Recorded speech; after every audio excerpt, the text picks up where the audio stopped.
Assalamu alaikum and welcome back. This is Asad Khan and you people are watching the channel FTA Online.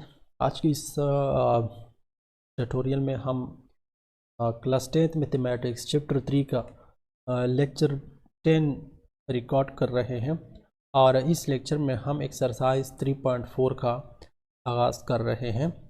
तो सबसे पहला जो सवाल है एक्सरसाइज 3.4 का, जैसे कि आप स्क्रीन के ऊपर देख सकते हैं, पार्ट 1 है और पार्ट 2 इसके दो पार्ट्स है। ठीक है, तो फर्स्ट पार्ट में क्या कहा गया है आप इसको एक बार रीड करें। इफ़ ए रेशियो बी बराबर है c ratio d, then verify that 2a + 3b बराबर ratio equal 2a - 3b is equal to 2c + 3d ratio 2c - 3d। अब इस चीज़ को अगर आप रेशो इसका रिप्लेस करें बाय डिवीज़न, जैसे मैंने आपको पहले बताया था कि रेशो की जगह आप बटन लगा सकते हैं, तो ये चीज़ इस तरह बनती है। ठीक है, ये जो है ना ये, और इसी सवाल का जो सिनेरियो है वो इस तरह है। इसी तरह अगर हम ये रेशो इसको रिप्लेस करें बाय डिवीज़न तो हम इसको ऐसे लिख सकते हैं। शुरू में आपने इस तरह लेना है। ठीक है, सिंस a/b बराबर है c/d। ठीक है, आपको ये दिया गया है कि a रेशो b बराबर है c रेशो d या a/b बराबर है c/d। आपको ये चीज़ गिवन है और आपको कहा गया है कि अगर ये दोनों इक्वल है तो आपको ये साबित करें कि this value is equal to this one, यानी कि this value is equal to this one. तो इन सिंपल वर्ड्स हमारा जो टास्क है, जो हमारा गोल है इस क्वेश्चन का, वो ये है कि आपको जो चीज़ दिया गया है a/b बराबर है c/d, इससे आपने इस तरह का टारगेट अचीव करना है, यानी इससे आपने ये बनाना है। ठीक है, और ये कैसे बनाना है, इसके लिए आपको रूल्स लागू करने होंगे, उसके लिए आपको प्रॉपर्टीज़ लागू करने होंगे। वो प्रॉपर्टी जो मैंने आपको बताए थे, प्रॉपर्टीज़ ऑफ प्रोपोर्शन जो हमने पढ़े थे, कंपोनेंट वो हमने पढ़ा था, डिवाइडेंड वो हमने पढ़ा था, अल्टरनेंड होता, इन्वर्टेंड होता, हमने मुख्तलिफ प्रॉपर्टीज़ पढ़े थे। तो उसी को यूज़ करते हुए इसको आपने ट्रांसफॉर्म करना है इनटू दिस फॉर्म। ठीक है, अब कैसे करेंगे ये सब कुछ? तो सबसे पहले आपने क्या करना होगा, आपने टारगेट को देखो, आपने ये अचीव करना है। अब इस टारगेट में आप वन साइड सेलेक्ट करें, लेफ़्ट या राइट। ठीक है, आपकी मर्ज़ी, अपनी मर्ज़ी से। मैं फॉर एग्ज़ाम्पल ये लेफ़्ट वन जो है हमारा, मैं इसको सेलेक्ट करता हूँ ये। ठीक है, तो इसी टारगेट को आप देखें और इसको आप एनालाइज करें कि इसमें क्या है। अगर आप देखें तो ऊपर जो वैल्यूज़ ऐड हैं 2a + 3b, वही वैल्यूज़ नीचे सब्ट्रैक्ट हैं ये 2a - 3b। अब आप सोचें कि अगर ऊपर दो वैल्यूज़ ऐड हों और नीचे वही दो वैल्यूज़ सब्ट्रैक्ट हों तो ये कौन सी प्रॉपर्टी में आते हैं? कौन सी प्रॉपर्टी थी जो हमने पढ़ी थी कंपोनेंटो इन्वर्टेंडो में? 5 प्रॉपर्टीज़ थी, उनमें कौन सी प्रॉपर्टी थी जिसमें हम ऊपर जो चीज़ें ऐड करते थे वही चीज़ें हम नीचे सब्ट्रैक्ट करते थे? ठीक है, सो फॉर यूर इंफॉर्मेशन मैं आपको बताता चलूँ कि ये चीज़ हम कंपोनेंडो डिविडेंडो प्रॉपर्टी में करते थे। कंपोनेंडो डिविडेंडो ये मिक्स प्रॉपर्टी था एक जो हमने पढ़ा था। तो इसका मतलब ये है कि आपको यहाँ भी कंपोनेंडो डिविडेंडो करना होगा, और आपको पता है कि कंपोनेंडो डिविडेंडो प्रॉपर्टी में क्या होती है और ये कैसे अप्लाई की जाती है। सिंपल कंपोनेंडो के तहत आप दोनों वैल्यूज़ को ऊपर ऐड करेंगे और नीचे आप डिविडेंडो के तहत इसको सब्ट्रैक्ट करें, यानी ऊपर जो एडिशन होता है ये कंपोनेंडो के तहत की जाती है और नीचे जो सब्ट्रैक्शन होता है ये डिविडेंडो की प्रॉपर्टी के तहत की जाती है। तो इन दोनों को मिलाकर कंपोनेंडो डिविडेंडो प्रॉपर्टी बनी है। अब इसमें एक चीज़ ये है कि ये जो फर्स्ट वैल्यू होती है यहाँ पर ये आपका न्यूमरेटर होता है और ये आपका डिनोमिनेटर होता है। ठीक है, यानी ये बटा के जो फ्रैक्शन होता है इसके ऊपर हिस्से में आ जाता है और ये नीचे आ जाता है। इसी तरह ये ऊपर वाली वैल्यू होती है नीचे। तो कहने का मतलब ये हुआ कि हमें शुरू में स्टार्ट में ये प्रॉपर्टी अप्लाई करने से पहले हमारे पास इस चीज़ का होना ज़रूरी है, ऊपर 2a का होना ज़रूरी है और नीचे 3b का होना ज़रूरी है राइट साइड पे। तो जब आप इसके ऊपर कंपोनेंट और डिविडेंड अप्लाई करेंगे तो आपका ये वाला रिज़ल्ट फिल होगा। जो राइट साइड है इसके बारे में आपने नहीं सोचना कि वहाँ क्या आता है क्या नहीं आता, वो खुद ब खुद जैसे जो प्रोसेस आप इस साइड पे करेंगे वो आपने इसी के ऊपर भी करना होगा, खुद ब खुद चीज़ें पॉजिटिव साइड में चली जाएगी इस तरह से, ठीक है। तो इसका मतलब ये कि हमें शुरू में 2a/3b चाहिए एट द लेफ़्ट साइड, ठीक है। अब लेफ़्ट में हमारे पास क्या है, हमारे पास तो है a और b, यानी कि ऊपर a के साथ 2 और नीचे b के साथ 3 होना चाहिए। तो इसको लाने के लिए हम क्या करेंगे, मल्टीप्लाइंग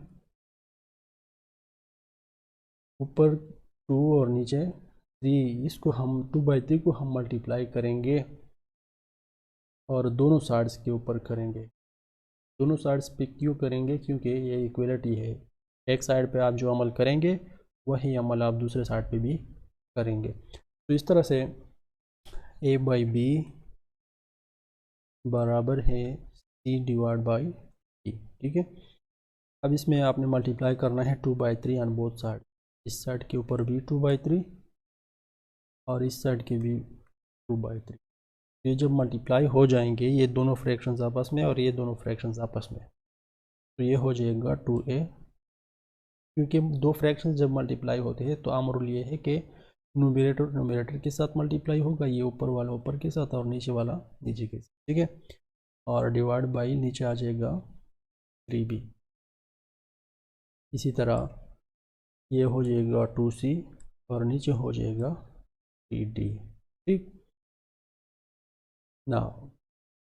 अभी आपके पास कंपोनेंट और डिविडेंड प्रॉपर्टी अप्लाई करने का मौका आ गया। तो यहाँ पर आप लिखें कि बाय कॉम, मैं इसका शॉर्ट फॉर्मेट लिखता हूँ, ठीक है। एमपी का मतलब है कंपोनेंडो, डीईवी का मतलब है dividendo. So by com dev property,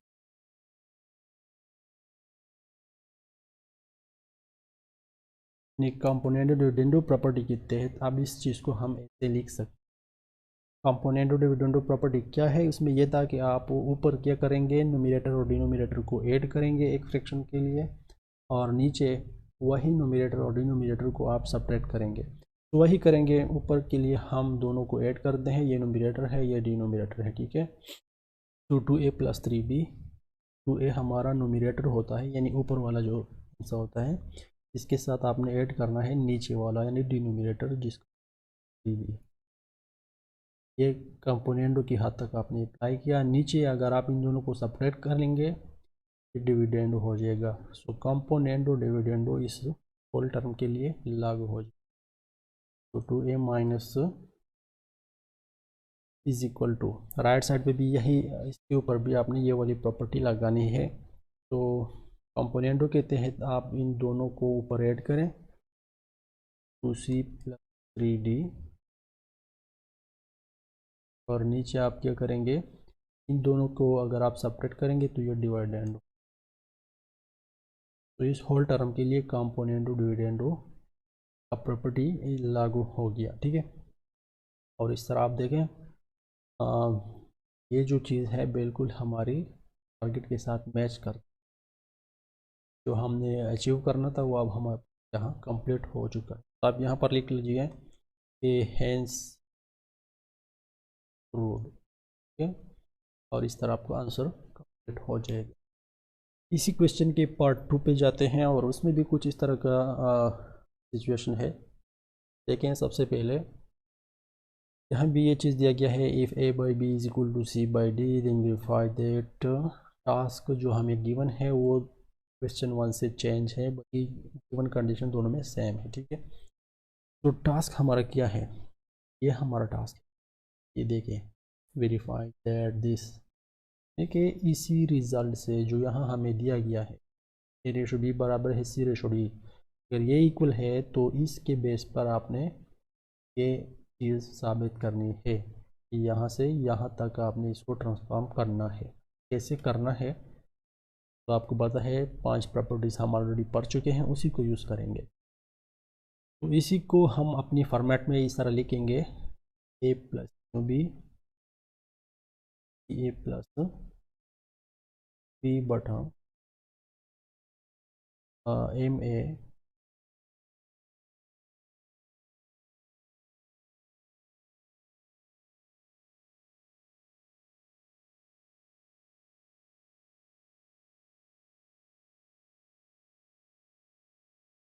देखिए जी, दोबारा हम लिखते हैं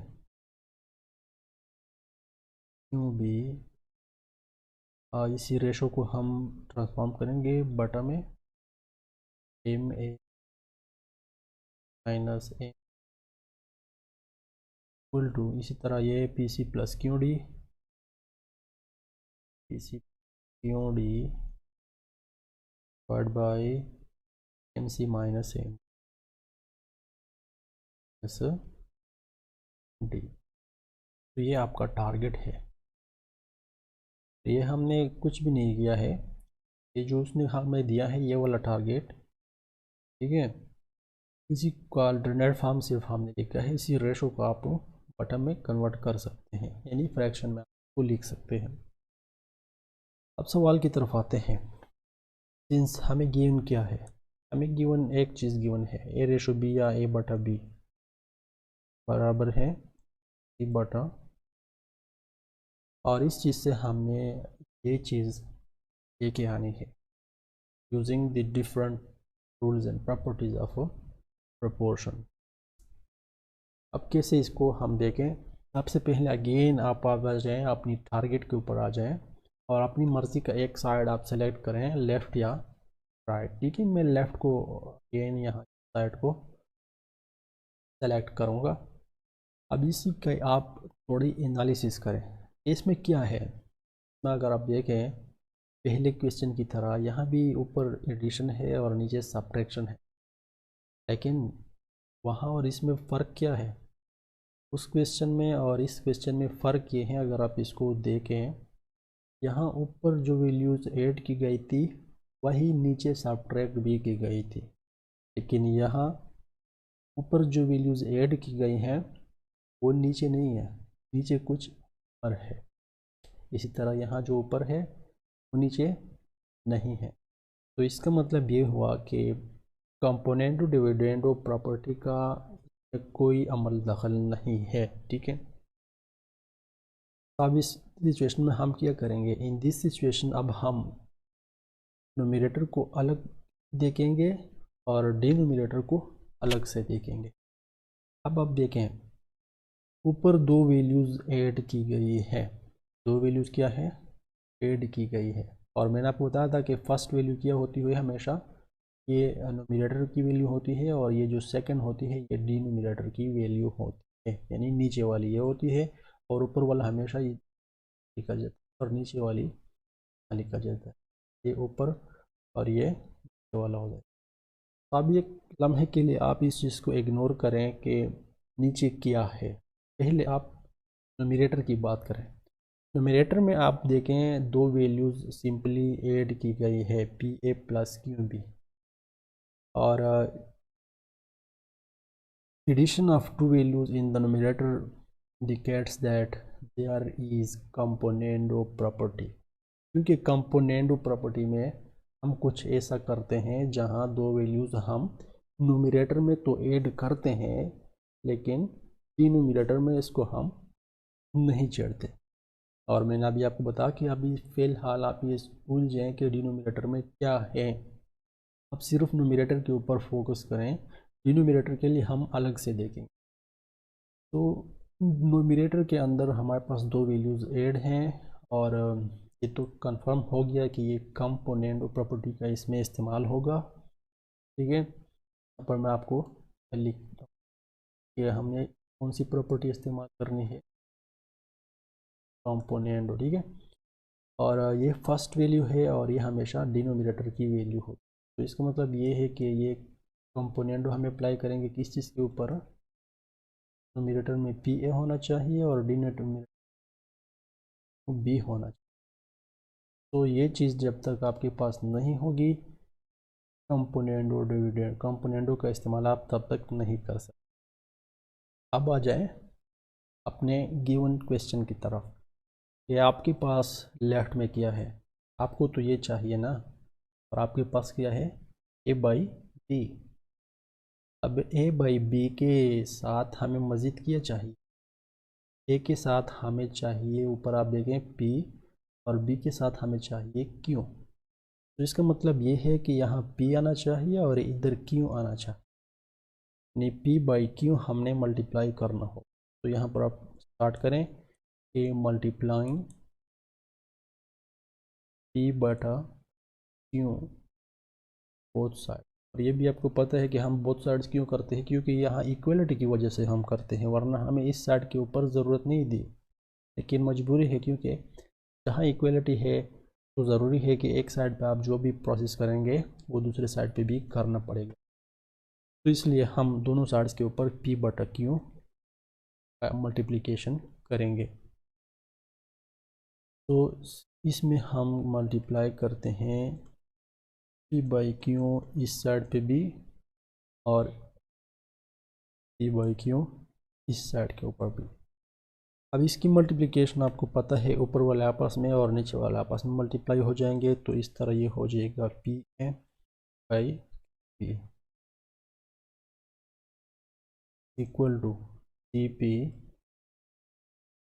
बाई डी क्यू।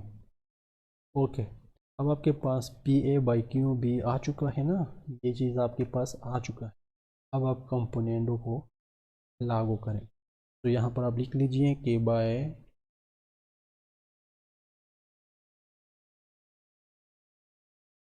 कंपोनेंटो प्रॉपर्टी। ठीक है,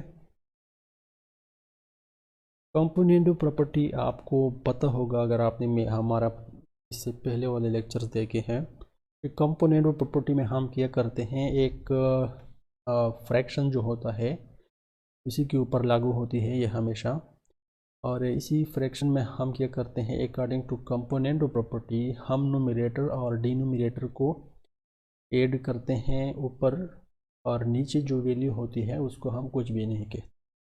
तो सबसे पहले न्यूमरेटर हम लिखेंगे पी ए, और इसके बाद डिनोमिनेटर यानी नीचे वाला क्यू भी, इन दोनों को आपने ऐड करना होता है कंपोनेंटों में। ठीक है, इसके बाद आपने फ्रैक्शन वही लिखनी है, और इसके नीचे जो भी है वो अपने वैसा लिखना है। तो इन द फ्रैक्शन यहाँ पर क्यू बी है, तो हमने भी क्यू बी को नहीं छेड़ना, क्योंकि ये कंपोनेंटो प्रॉपर्टी है। बिल्कुल यही स्टेप आपने इस साइड पे भी ये लागू करना है। तो इस तरह से ये हो जाएगी सी पी यानी कि नोमिनेटर प्लस डिनोमिनेटर, यानी कि डिनोमिनेटर में हमारे पास क्या है, डी क्यू। ठीक है, और ये आपने दोनों को ऐड किया इन द नोमिनेटर, और डिनोमिनेटर में जो भी होता है उसको आप नहीं छेड़ते, तो डी क्यू को हम वैसा का वैसा लिखेंगे, क्योंकि ये कंपोनेंटो प्रॉपर्टी का खासा है। ठीक है, तो यहाँ तक आप इसको इक्वेशन 1 का नेम दे दें, या स्टाइरिक इक्वेशन, जो भी आप मुनासिब समझे, कोई इक्वेशन का नाम इसको दे दें।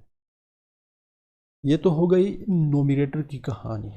अब आते हैं डिनोमिनेटर की कहानी की तरफ।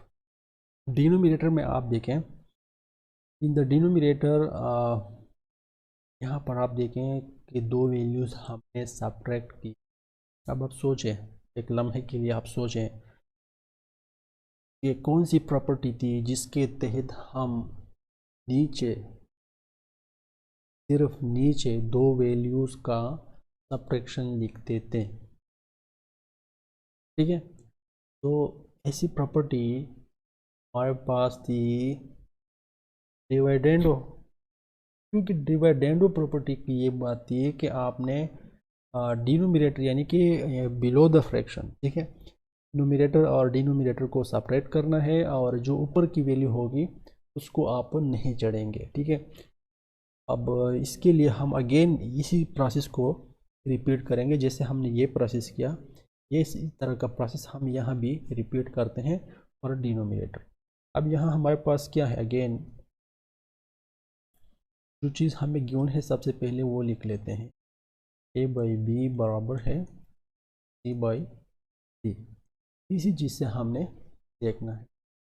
अब ये तो कंफर्म हो गया कि नीचे दो वैल्यूज़ का सब्ट्रैक्शन हासिल करना है तो आपको डिविडेंडो प्रॉपर्टी लाजमन लिखनी है। ठीक है, और मैं आपके लिए स्टेप्स वाज़ेह कर, कौन सी प्रॉपर्टी हमने इस्तेमाल करनी है, डिविडेंडो। ठीक है, और ये भी आपको पता है कि हमेशा यहाँ जो फर्स्ट वैल्यू होती है ये नोमिनेटर की होती है और ये नेक्स्ट सेकंड वैल्यू जो होती है ये डिनोमिनेटर की होती है, यानी ये ऊपर जाएगा ये नीचे जाएगा। तो इसका मतलब ये है कि आपके पास किस चीज़ का होना ज़रूरी है, एम ए बटा एन बी का होना ज़रूरी है। अगर आपके पास ये है तब आपने डिविडेंडो लगानी है, अगर आपके पास ये नहीं है तब तक आप डिविडेंडो को अप्लाई नहीं करेंगे। ठीक है, अब आप आ जाएं अपनी जो गिवन चीज़ है उसमें आप लेफ़्ट साइड को देखें, आपके पास ए बटा बी है और आपको चाहिए लेफ़्ट में M a by n b. Simple सी बात है, तो ए और बी तो है, कमी किस चीज़ की, ए के साथ एम की और बी के साथ एन की कमी है, यानी यहाँ एम होना चाहिए और नीचे एन चाहिए। तो इसको लाने के लिए हमारे पास एक पॉसिबल वे है कि हम इनको मल्टीप्लाई करें। So multiplying m by n on both sides. अब जो दोनों साइड्स के ऊपर आप एम बाई एन मल्टीप्लाई करते हैं तो ये ए बाई बी बराबर है सी बाई डी। इसमें भी आप मल्टीप्लाई करें एम बाई एन और इस साइड पे भी करें एम बाई। ठीक, तो इससे बनेगा ऊपर वाले आपस में मल्टीप्लाई हो जाएंगे, आएगा यहाँ पर एम ए बटा B is equal to C M by D. यहाँ तक आपको आई होप कि समझ आया होगा, और ये हमने बिल्कुल वैसा किया जैसे हमने यहाँ ये किया था। फ़र्क सिर्फ ये है कि यहाँ हमने पी बाई क्यू मल्टीप्लाई किया था दोनों साइड में, अब हमने एम बाई एन किया क्योंकि हमें चाहिए ये चीज़ अकॉर्डिंग टू यहाँ जो हमें आपको कहानी सुनाई। ठीक है, अब राइट साइड में आपके पास एम ए बाई एन भी आ चुका है, यानी ये चीज़ आपके पास आ चुकी है। और जिस मैंने आपको बताया कि जब तक आपके पास ये नहीं आएगा आप डिविडेंड को हाथ नहीं लगाएंगे, लेकिन अभी तो आ चुका है ना, तो हम इसमें डिविडेंडो प्रॉपर्टी का इस्तेमाल करेंगे। तो सिंपली हम लिखेंगे कि बाय डिविडेंडो प्रॉपर्टी। ठीक है, डिविडेंडो प्रॉपर्टी क्या थी और इसमें हम इसको कैसे लागू कर सकते हैं। डिविडेंडो कहती है कि अगर आपके पास एक फ्रैक्शन है तो उसकी जो ऊपर वाला नंबर है या ऊपर वैल्यू है वो आपने नहीं छेड़ना, वो वैसा का वैसा लिखे। एम ए है ऊपर तो आपने बी एम ए लिखना है, नीचे आपने क्या करना है ये डिविडेंडो डिसाइड। और कैसे करेगा, डिविडेंडो कहती है कि आपने नोमिनेटर से हमेशा डिनोमिनेटर को माइनस करना होता है नीचे। ठीक है, सो हम वही करेंगे, न्यूमरेटर यानी ऊपर वाले से सब्ट्रैक्ट करेंगे नीचे वाला, कि नीचे क्या है एन बी।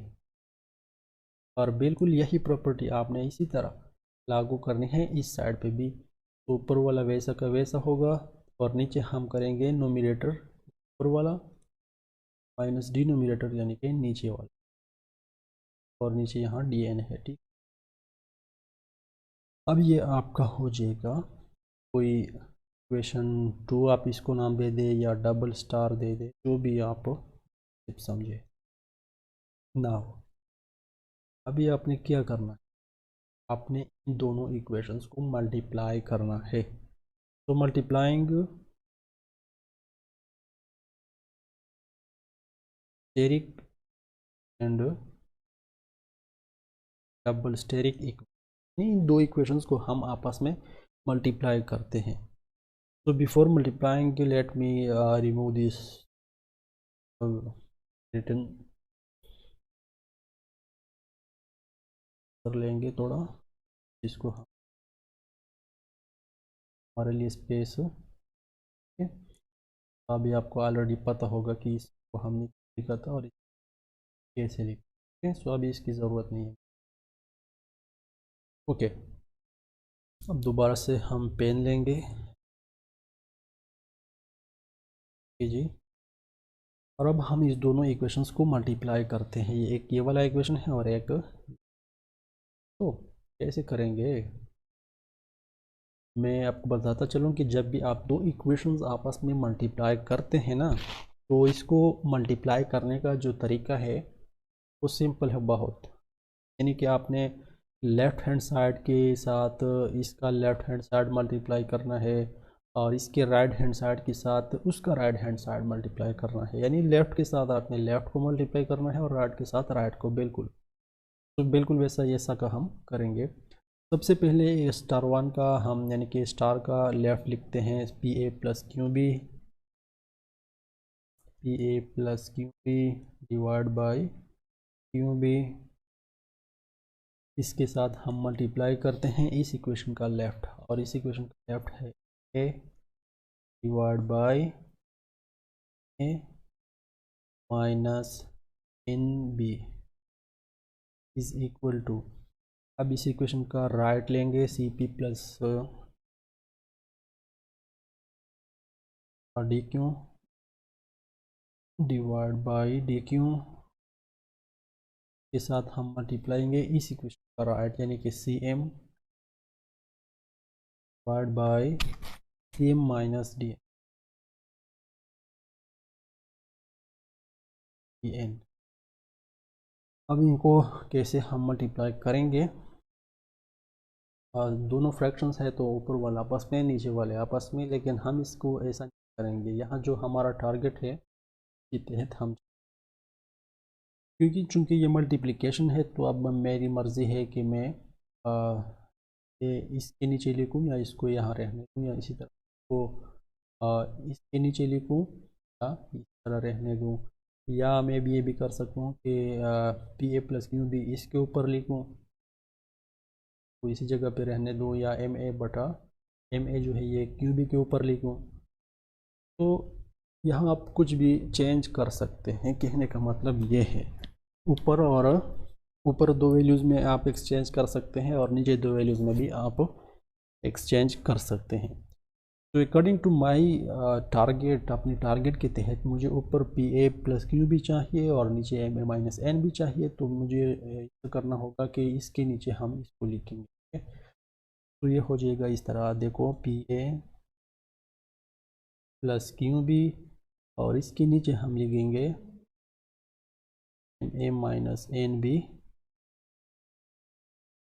और इसके साथ अलग से मल्टीप्लाई करेंगे ये दो बाकी हुए एम ए नीचे क्यू बी को लगाएंगे। ठीक है, अच्छा, इज इक्वल टू, यहाँ भी इसी तरह का आपको जुगाड़ करना है। ठीक है, तो ऊपर आपका C P P C plus Q D है, तो ऊपर सबसे पहले पी सी या सी पी एक चीज़ है। ठीक है, तो सी पी क्यू डी या डी क्यू, नीचे आप ये वाली वैल्यू लिखें एस डी एन। ठीक है, एन डी, और इसके साथ अलग से मल्टीप्लाई करें सी एम बाई, ये कुछ भी हमने यहाँ नहीं किया, सिर्फ अरेंजमेंट किया है। हम क्या कर दिया, हमने अरेंजमेंट कर दिया, और ये ऐसा अरेंजमेंट है जो कि मल्टीप्लिकेशन में आप इस तरह की अरेंजमेंट कर सकते हैं। अगर दो वैल्यूज़ आपस में मल्टीप्लाई होते हैं, या आप यूँ समझ लीजिए कि फॉर एग्जांपल तीन फ्रैक्शंस, यहाँ पर तो दो फ्रैक्शंस है ना, एक और एक, तीन हो, चार हो, पाँच हो, जितने भी फ्रैक्शंस आपस में मल्टीप्लाई हैं एक साथ, आप इसके ऊपर वाले वैल्यूज़ और नीचे वाले वैल्यूज़ आपस में एक्सचेंज कर सकते हैं। ऐसा नहीं कर सकते कि ऊपर वाले नीचे को नीचे ले जाओ या नीचे वाले को ऊपर, ये गलत होगा। लेकिन ऊपर वाले जितने भी वैल्यूज़ हैं अगर ये सारे मल्टीप्लाई है तो आप इसको यहाँ पे भी इसको एक्सचेंज कर सकते हैं, यानी उसकी जो जगह है उसको आप तब्दील कर सकते हैं, और इस तरह आप नीचे वाले वैल्यूज़ के साथ भी कर सकते हैं। और हमने भी बिल्कुल वही किया है कि हमने क्या कर दिया, पी ए को इधर ले गए। अगर आप ये कह लें तो हम ये भी कह सकते हैं कि ये चीज़ हमने यहाँ पर लिखी और इस चीज़ को इसके नीचे लिख दिया, सिंपल सी बात है। इसी तरह इसको इसके नीचे लिख दिया और इसको इसके नीचे लिख दिया। ठीक। अच्छा, और ये हम सिर्फ उस वक्त कर सकते हैं जब दो फ्रैक्शन मल्टीप्लाई होंगे। अगर दो वैल्यूज ऐड होंगे या दोनों में सब माइनस का साइन है यहाँ पर, तो ये चीज़ आप नहीं कर सकते, आपको याद रखना चाहिए, ठीक है। अच्छा, अब इसके बाद हमारा जो टारगेट है वो तो हमने अचीव कर लिया है ऑलमोस्ट, अगर इस चीज़ को देखें और इस चीज़ को देखें। लेकिन इसके साथ ये दो चीज़ें हम अब हमारे पास एक्स्ट्रा है, एक वैल्यू ये है और एक वैल्यू ये है। इन दो चीज़ों का अगर हम टर्मिनेट करें ना, तो फिर हमारा जो टारगेट है वो अचीव हो चुका है, ठीक है। अब इसके लिए हमने जुगाड़ करना है कि हम इन दो वैल्यूज़ को कैसे टर्मिनेट कर सकते हैं। अब इसकी टर्मिनेशन बहुत सिंपल होती है, अगर आपको सिर्फ इतना पता हो, क्योंकि यहाँ इक्वलिटी है, यहाँ पर आप देखिए क्या है, इक्वलिटी। अब मैथमेटिक्स का रूल है कि इक्वलिटी में अगर लेफ़्ट और राइट साइड के ऊपर दो सेम वैल्यूज़ आपके पास हैं तो उसको आपस में कैंसिल कर सकते हैं। अब देखें यहाँ एम ए बाई क्यू भी है और यहाँ C M by D Q है, सेम तो नहीं है। तो इसको आप देखें कि एम ऊपर है और नीचे क्या है, D, sorry Q, M by Q इसमें भी है और यहाँ भी एम बाई क्यू है। पार्शियली ये दो वैल्यूज़ हैं, अलबत्ता ए बाई बी यहाँ और इसका सी बाई डी अलग है, लेकिन एम बाई क्यू और c by q, M by q यहाँ और यहाँ दोनों में सेम है, ठीक है। तो इन दोनों को हम अभी से कैंसिल करेंगे, एम बाई क्यू ये वाला और ये वाला एम बाई क्यू हमने कैंसिल कर दिया। अब क्या बचा, एक बार हम इसको लिख लेते हैं, P A plus Q B divide by M A minus N B multiplied by, यहाँ बचा है A by B equal to, ये सी पी इसको हम पी से भी लिख सकते हैं, plus Q D divide by M C या सी एम, ये एक चीज़ है, ठीक है। तो हम इसको एम सी लिखते हैं फ़िलहाल, माइनस डी एन या एन डी, ये भी एक चीज़ है, फिलहाल हम इसको एन डी में लिखेंगे। और इसके बाद यहाँ बचा किया था एम बाई क्यू, तो कैंसिल हो गया था इस एम बाई क्यू के साथ, तो यहाँ बचा है सी बाई डी, ठीक। अच्छा, अब एक मिनट के लिए आप दोबारा सोचें, पर टारगेट तो कंप्लीट है, सिर्फ यहाँ से ए बाई बी ख़त्म करना है और यहाँ से सी बाई डी। अब इन दोनों को हम कैंसिल कर सकते हैं, जैसे यहाँ एम बाई क्यू और एम बाई क्यू को हमने कैंसिल किया, अगर ये दोनों सेम होते, ठीक है। लेकिन अभी अगर देखें तो यहाँ पर ए बाई बी है, यहाँ सी बाई डी है, जो कि दोनों डिफरेंट है। तो इसके लिए हमने कुछ लॉजिक ढूंढना है कि इसको हम कैसे रिमूव करें। अब अगर सवाल के ऊपर आप गौर करें और इसको तवज्जो से आप देखें, तो जो क्वेश्चन है ए बाई बी बराबर है सी बाई डी, यहाँ हमें क्वेश्चन में ये चीज़ बताई गई है कि ए बाई बी और सी बाई डी आपस में इक्वल है, यानी सेम है। तो ये जो ए बाई बी है और यहाँ जो सी बाई डी है, ये हम इक्वल कंसीडर करेंगे, क्योंकि हमें ये यहाँ पर पहले ही बताया गया है कि these are the same, they are equal.